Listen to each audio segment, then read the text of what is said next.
Attention, accrochez-vous, ceinture, aujourd'hui, le passé composé.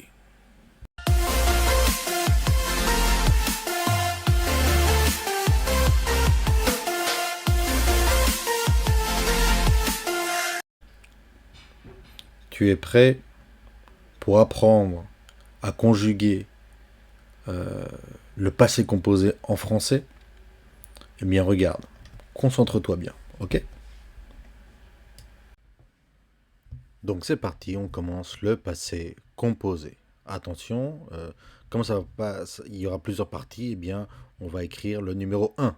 Voilà, parce qu'il y a plusieurs règles sur le passé composé. Aujourd'hui, on va voir la première, la plus simple, hein, celle qui marque, disons, le début, hein, de l'apprentissage. Donc, en français, vous savez qu'on utilise toujours le sujet. Et ici, le passé composé, eh bien, on le conjugue avec le verbe avoir au présent et on ajoute le participe passé du verbe qui indique l'action principale. Et le participe passé, je vous le dis dès le début, est invariable. Donc, un petit exemple. Sujet tu, présent de l'avoir avec le tu c'est a, et le participe passé du verbe manger, manger. Et après, on écrit la suite, les compléments. Donc, la pizza. Tu as mangé la pizza. Ouais, ouais. Traduction, has comido la pizza. Le problème, c'est qu'en espagnol, on utilise surtout le temps simple. Comiste la pizza. Hein, on ne dit pas has comido la pizza, on dit comiste la pizza. Dans la majorité des régions en Espagne. Dans certains endroits, oui, on peut utiliser le temps composé. Donc composé, ça veut dire bah voilà, que nous avons un temps conjugué, avoir, et un participe passé qui va former le temps composé, composé de deux verbes. Un qui se conjugue, le verbe avoir au présent, et l'autre le participe passé. Donc il faut réviser le présent du verbe avoir. Nous avons j'ai, tu as, il a, elle a, on a, nous avons, vous avez, ils ont et elles ont. Ok, ça c'est le présent du verbe avoir, pas de problème, on le connaît déjà, on doit le connaître. Et maintenant, on doit savoir comment se construit le participe passé en français. Eh bien, les verbes qui se terminent à l'infinitif par ER, eh bien, on écrit E accent aigu. Par exemple, parler, eh bien, ça s'écrit parler, le participe passé. L'infinitif manger, eh bien, le participe passé de manger, c'est manger avec E accent aigu. Vous voyez que la prononciation est identique, manger et manger. Avec les verbes qui terminent par IR, c'est simple aussi. Le participe passé, c'est avec I. Par exemple, finir, c'est fini. Et réussir, par exemple, c'est réussir. J'ai réussi, par exemple, réussi. Réussir, lograr, conseguir, aprobar. Non. Et attention avec les verbes irréguliers, évidemment, eh bien c'est irrégulier. Chacun a son participe passé. Il ne répond à aucune règle. Par exemple, faire, hacer, c'est fait. Hecho. Prendre, que es tomar y coger, eh bien c'est pris. Vouloir, que es querer, de querer cosas, le participe passé, c'est voulu. Y poder, pouvoir, le participe passé, c'est pu. Et alors, quels sont les participes passés de avoir? Eh bien, c'est eu. Attention, ne prononce pas e ni eu, non, c'est eu. C'est pas eu, c'est eu.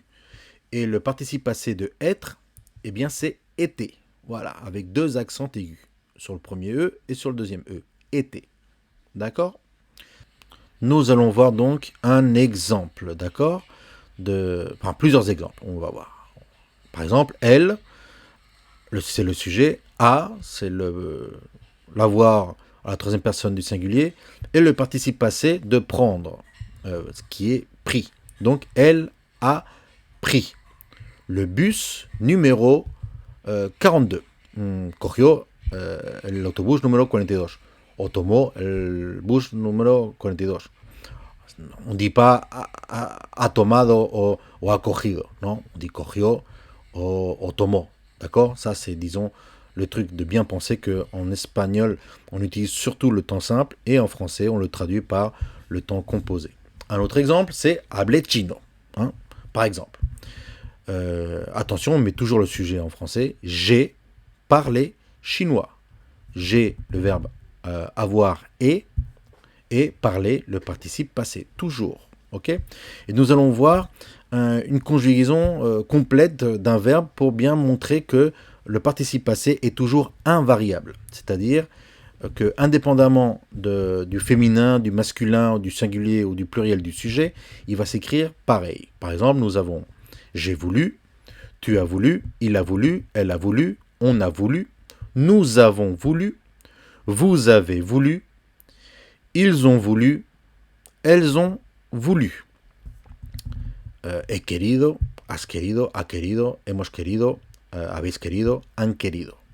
Nous on utilise le temps simple. C'est quise, quisiste, quiso, quisimos, quisisteis, quisieron.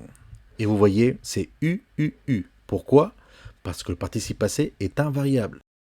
Bon, vous avez vu, le passé composé, c'est le temps, disons, le plus français du français. Hein. C'est vraiment comme l'identité française. Non, c'est le passé composé. Il faut bien comprendre. Et on l'a commencé simplement. C'est la première partie. Hein. Il y a plusieurs autres parties qui vont se compliquer petit à petit. Il faut bien comprendre que c'est composé. C'est pas simple. Composé. Avoir plus participe passé. D'accord? Mais ça, je répète, c'est pour commencer. Il faut déjà prendre la base, surtout pour les Espagnols qui ne sont pas habitués à utiliser des temps composés, sinon des temps plutôt simples, de passer, disons, leur schéma de conjugaison du simple au composé. D'accord? Bon, mais il faut simplement se concentrer.